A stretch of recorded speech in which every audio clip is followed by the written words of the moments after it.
The sun beat down on the cracked earth of the Wyoming plains, a relentless hammer in a cloudless sky.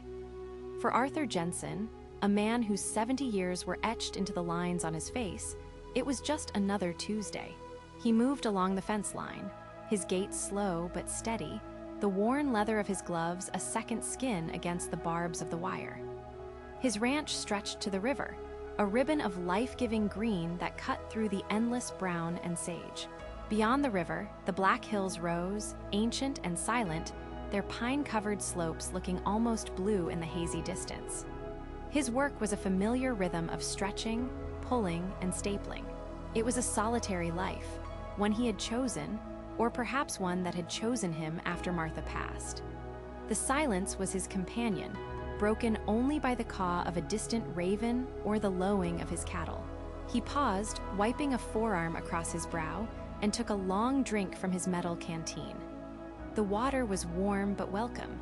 It was then, as he scanned the line of cottonwoods shading the riverbank, that he saw him. A boy, no older than 9, sat on a flat rock, his small frame slumped with exhaustion. He was native, likely from the reservation that lay miles beyond the hills, his black hair cut short and his clothes dusty from a long walk. He wasn't fishing or playing. He was just sitting, staring at the slow-moving water with a listless gaze that spoke of deep thirst. Arthur's first instinct was caution, a habit learned over decades of living on the edge of everywhere and nowhere. But the boy looked so small, so utterly spent. Without a second thought, Arthur changed his course, his boots crunching softly on the dry gravel. He didn't call out, not wanting to startle him. As he drew closer, the boy's head snapped up, his dark eyes wide with alarm. Arthur stopped a respectful distance away. He said nothing. Instead, he simply unscrewed the cap of his canteen and held it out. The gesture was universal, needing no words. For a moment, the boy hesitated, his gaze flickering from Arthur's weathered face to the offered water. Then, with a jerky nod, he stood and shuffled forward. He took the canteen in both hands, the metal cool against his skin, and drank deeply. He didn't gulp. He drank with the desperation of someone who had gone without for too long. When he finished, he wiped his mouth with the back of his hand and passed the canteen back. He looked Arthur in the eye, a silent, profound gratitude passing between them.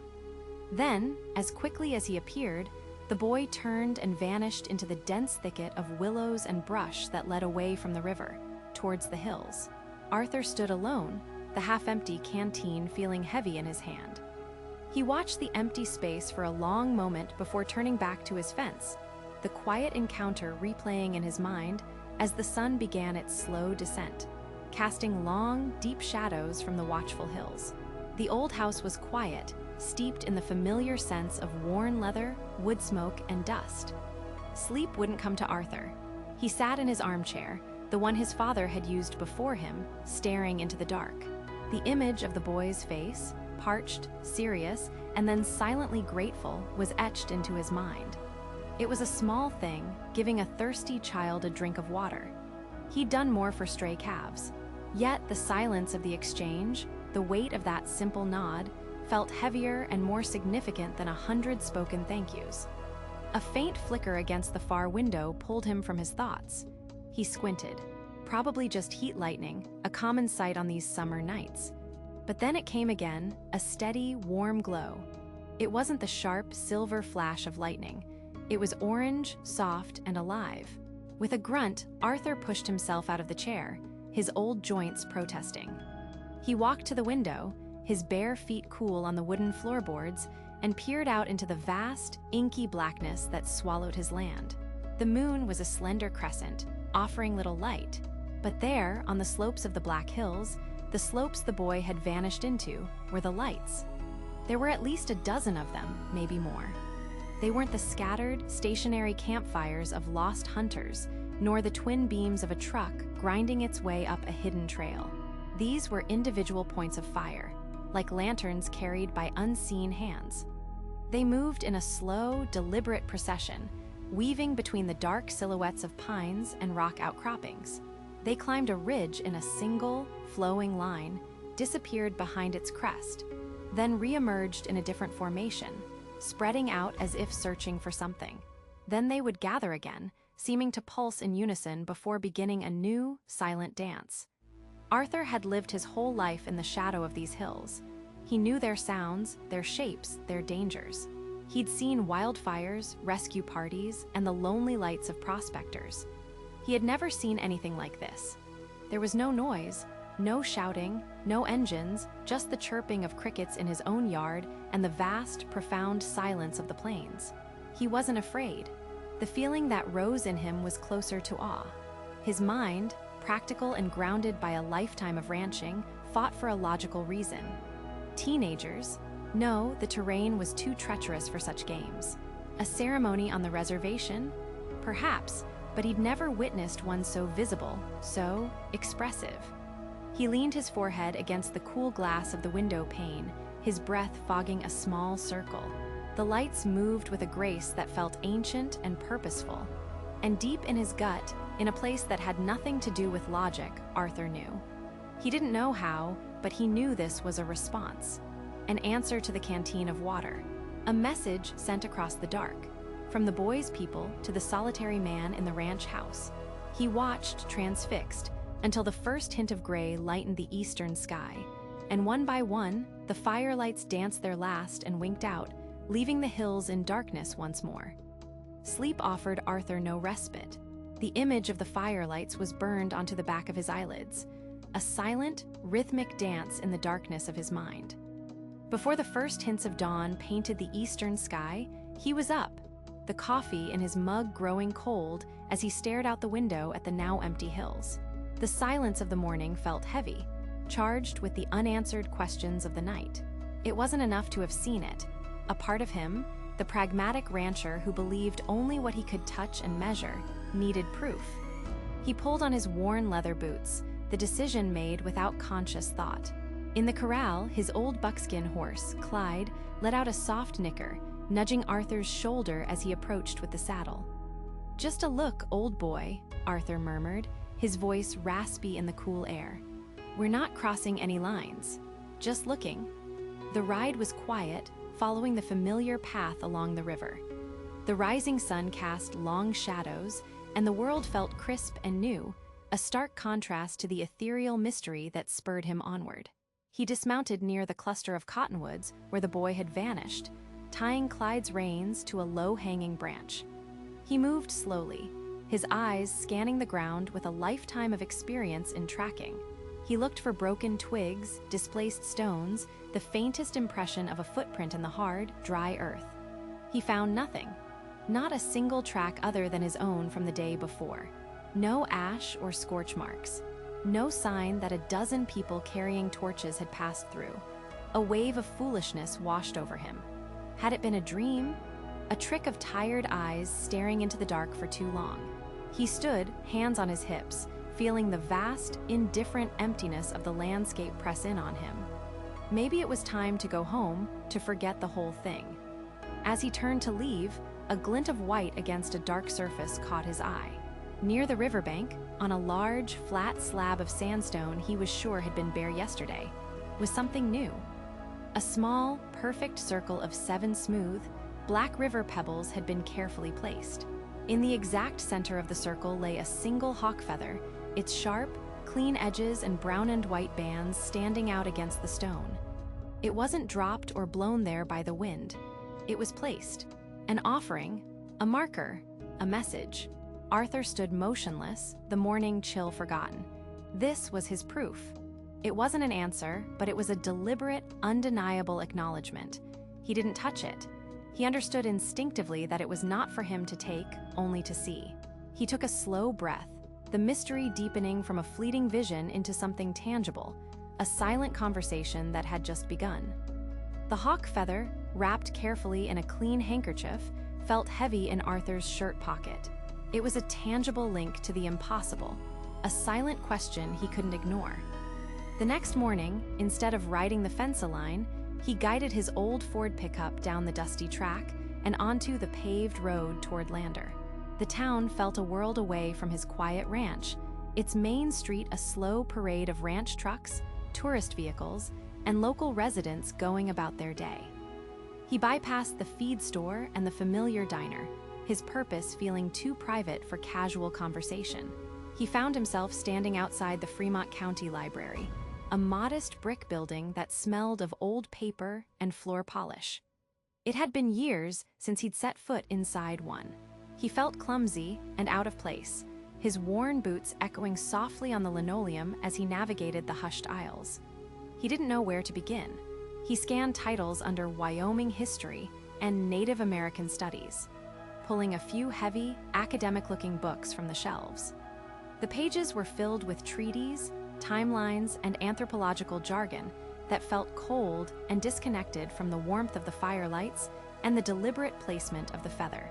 He saw pictures of famous chiefs and diagrams of old villages, but nothing that spoke to the quiet, personal language he was trying to decipher. Frustration began to prickle at him.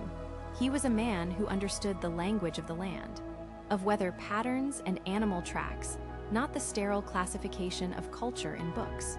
As he was about to return a particularly dense volume to its shelf, a quiet voice startled him. "Can I help you find something specific?" He turned to see a woman with kind, intelligent eyes and silver-streaked hair pulled back in a neat bun. Her name tag read Elena. Arthur felt a flush of embarrassment, holding the book like a piece of foreign machinery. "Just looking," he mumbled, his voice gravelly from disuse. "Local history, traditions." Elena's gaze was perceptive. She looked from his weathered face to his calloused hands, then to the book he was holding. "Sometimes the most important history isn't written down," she said gently. "Especially around here, it's carried." Arthur hesitated, then something in her steady, non-judgmental expression made him take a small risk. He reached into his pocket and slowly unwrapped the handkerchief, revealing the hawk feather. He didn't offer an explanation, simply held it out on his palm. Elena's eyes widened slightly, not with surprise, but with recognition. She didn't touch it, but looked at it with a deep respect that mirrored his own. She studied his face for a long moment, searching for his intent. Whatever she saw there seemed to satisfy her. "A hawk flies high," she said, her voice dropping to a near whisper. "It sees everything. It's a messenger, a protector." She paused. "Books can tell you that, but they can't tell you who sent the message or why." She gestured subtly towards the window in the general direction of the Wind River Reservation. "Answers like that, they live in stories, and the stories live with the people." She took the book from his hand and slid it back onto the shelf, the gesture feeling both like a dismissal and an invitation. Arthur carefully rewrapped the feather and placed it back in his pocket. He understood. His search wasn't over. It had just been given a new, more difficult direction. He gave Elena a single, grateful nod and walked out of the library, the weight in his pocket no longer a question, but a compass. The drive back from Lander was a quiet battle waged on the cracked asphalt of Wyoming's Highway 287. Arthur's knuckles were white on the steering wheel, his gaze fixed on the endless horizon, but his mind was miles away, caught between the librarian's words and a lifetime of keeping to himself. Elena hadn't given him an answer.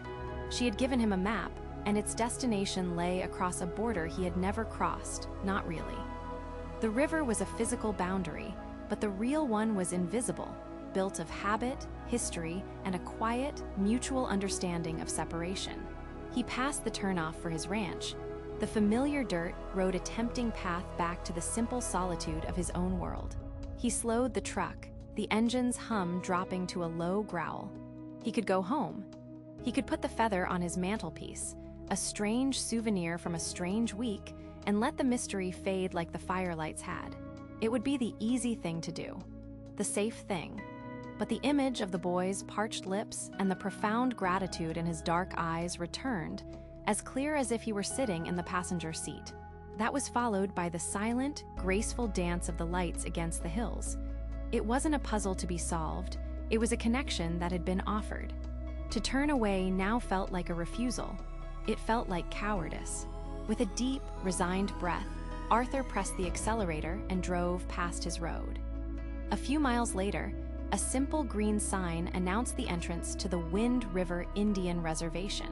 He steered the truck onto the road, the tires crunching on pavement that felt different, heavier. He was an outsider here, and he felt it in his bones. He drove slowly, respectfully, his eyes taking in the modest houses, the vast, open fields, and the sense of a community living by its own rhythm. He wasn't here to demand anything. As Alina had implied, he was here to listen.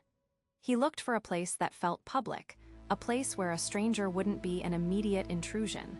He spotted a low-slung building with a weathered wooden sign that read Trading Post. It seemed right, a place of exchange. He pulled into the gravel lot, parking his dusty Ford at the far edge, and killed the engine. The sudden silence was immense.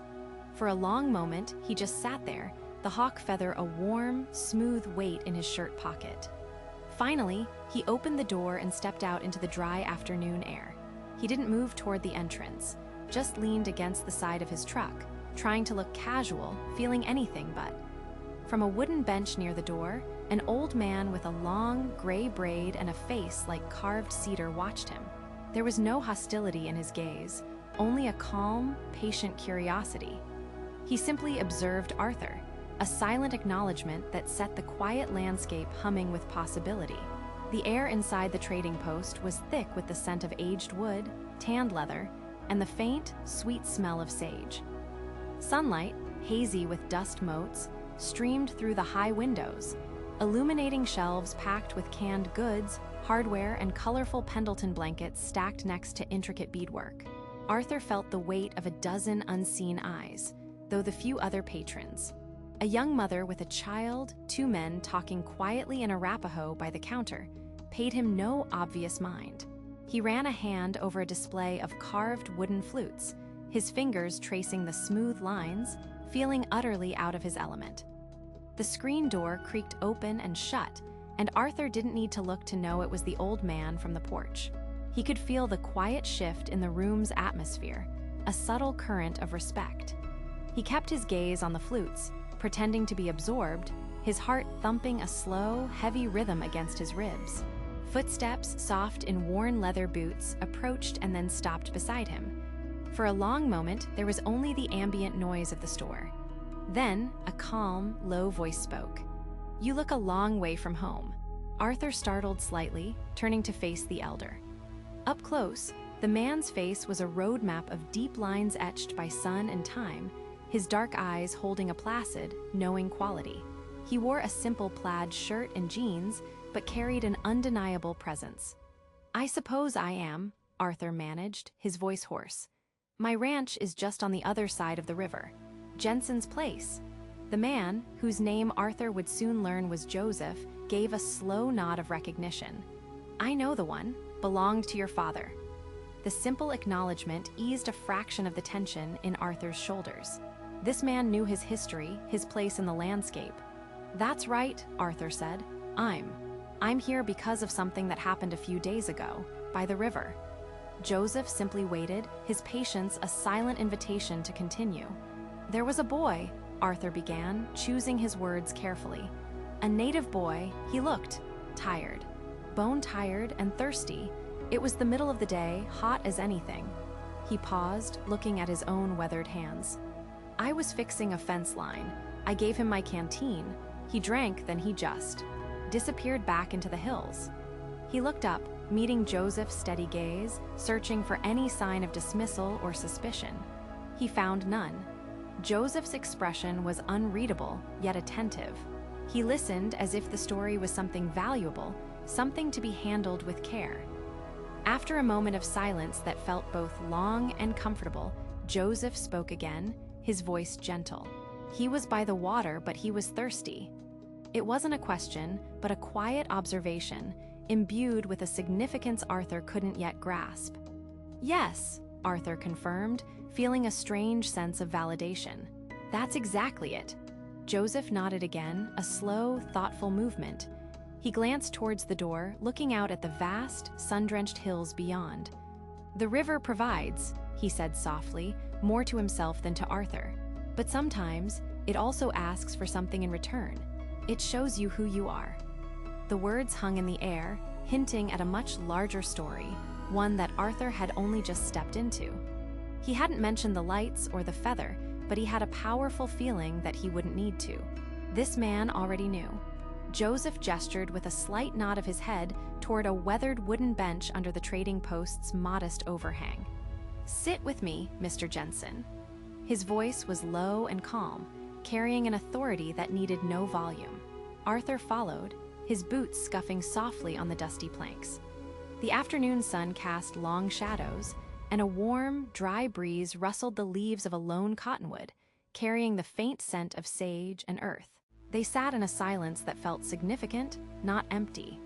Two old men shaped by the same harsh, beautiful land, yet separated by a history as wide as the plains.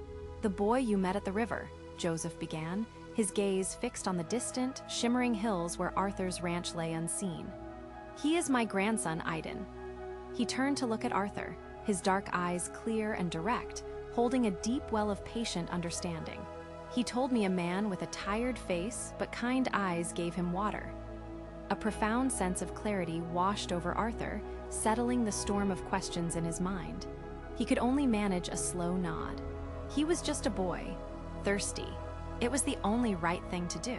"It is not always the thing that is done," Joseph corrected gently. "For a long time, that river has been more than a line of water. It has been a line of memory and sometimes of mistrust. We are teaching our young ones to see beyond it, to learn the heart of a person, not the side of the river they live on. Iden, he was our eyes." The confession was delivered so simply, yet it reordered Arthur's world. It hadn't been a random encounter. It was an offering, a quiet, traditional test of his character, and he had, without knowing it, passed. "The lights," Arthur said, his voice husky with an emotion he hadn't felt in years. "That night in the hills. The fire." A small, warm smile touched Joseph's lips. "That was our family saying thank you, our community, a message that your kindness was seen and honored. In our way, we were telling you, we see the good in you. A light for a light." He then reached into his vest pocket, his movements slow and deliberate. He produced a single hawk feather, its edges sharp and perfect, identical to the one Arthur now kept safely on his truck's dashboard. "This," he said, his gaze steady and solemn, "was from me. A hawk flies high and sees everything with clarity. It is a symbol of respect. For a man who sees a child, not a stranger, and shares what he has." Arthur stared at the feather, then at the vast landscape stretching before them. The crushing weight of his solitude, a cloak he'd worn for decades, began to lift, dissolving in the warm afternoon air. He wasn't just an isolated rancher guarding a property line anymore. He was a neighbor. He was seen. Slowly, Arthur extended his own hand, its skin weathered and calloused from a lifetime of mending fences. Joseph took it, his grip firm and sure. In that single, silent gesture, a new connection was forged, not of wire and posts, but of mutual respect. As Arthur finally drove the familiar road back to his ranch, the setting sun painting the sky in hues of orange and purple, he knew the river was no longer a border. It was just a river, flowing peacefully between the homes of two neighbors.